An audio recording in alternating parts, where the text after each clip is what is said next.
Okay, good evening, everybody. Welcome to this press conference, and I would like to welcome in the head coach for Team Congo DRT. Head coach, you're welcome, and welcome to the media houses. Please tell us about your feelings after the match, and how was the match? You're welcome. J'ai rendu le match facile parce qu'on avait marqué assez rapidement dans la rencontre, c'est toujours important. Qu'après, ils avaient été obligés de se livrer. Et sur le second but de Cédric, c'est une attaque rapide où ils sont chez nous. Et après, je pense que le score est assez logique au vu du nombre d'occasions qu'on a et de la prestation qu'on a livrée. Les garçons ont été rigoureux, sérieux et très professionnels. Donc on a fait ce qu'on devait faire ici. Et maintenant, à partir de ce soir, on va s'orienter vers le second match de cette fenêtre FIFA. La victoire est logique par rapport à la prestation qu'on a faite. Et puis, comme tous les matchs, on va avoir un autre match mardi. Peu importe, j'allais dire l'opposant, on doit s'imposer à domicile quand on veut aller à la Coupe du Monde. Oui, je pense qu'il aurait même pu en mettre plus, mais bon, après, qu'est-ce que ça me fait? Pour moi, je suis pas surpris. Je connais le joueur, je connais ses stats qu'il a depuis toute sa carrière. Il a encore marqué le dernier match avec son club quand il est rentré en Liga. On sait qu'il a l'expérience pour ce type de match. C'est des matchs où il faut accepter ses conditions, où on sait qu'on a une équipe recroquevillée, il a peu d'espace devant, et voilà, on sait que c'est un joueur qui classe mondiale.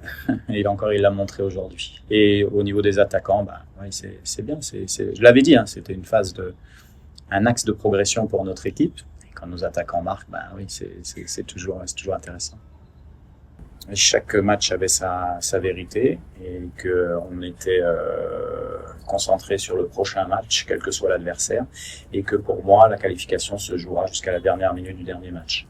Alors, la première, c'est des animations qu'on travaille, et puis il y a des matchs où ça réussit, il y a d'autres matchs où c'est un peu moins en réussite, mais en tout cas, on s'appuie sur la qualité des joueurs et on sait qu'à ce poste-là, on a à l'heure actuelle 4 avant-centres de très bon niveau qui ont des stats dans leur club.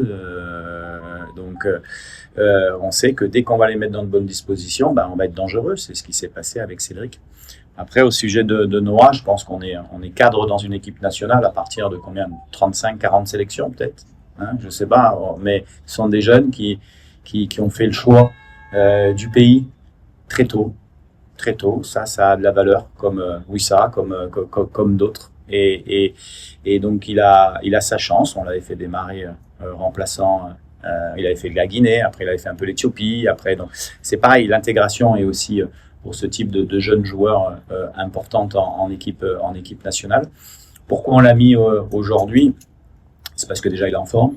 Et puis c'est surtout un joueur, on s'attendait de jouer contre une équipe qui utilise pas mal de longs ballons.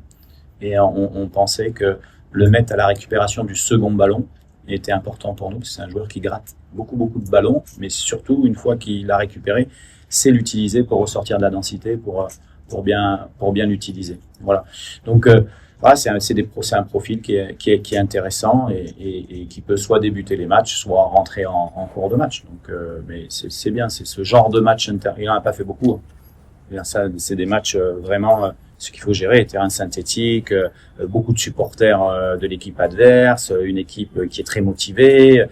C'est pas les mêmes conditions qu'à Sunderland. Donc, et là, rappelez-vous, les premiers matchs, soit l'Éthiopie, soit d'autres, c'est un peu poussif, et puis là ça commence à être plus intéressant à l'image de ce qu'il avait fait au dernier stage et sur ce stage.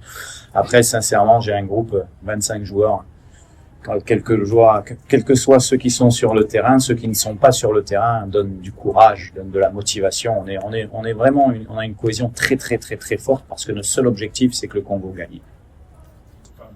On m'a souvent posé cette question et j'ai toujours donné la même réponse, c'est que Chancel, c'est quelqu'un de particulier, parce que c'est un très grand professionnel, c'est un très bon joueur, c'est un très bon leader et c'est un très bon travailleur. Donc ça veut dire que ce type de joueur peut gérer des des cas exceptionnels comme il a eu l'année dernière. C'est pas n'importe quel joueur qui peut faire des prestations comme il fait sans avoir joué.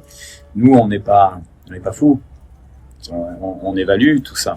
Et puis je suis très content pour lui qu'il puisse gérer ça, et je suis encore plus content pour lui qu'il va réintégrer Lille, qu'il va jouer, et puis que ça va encore redevenir un des meilleurs défenseurs de Ligue 1. C'est comme ça.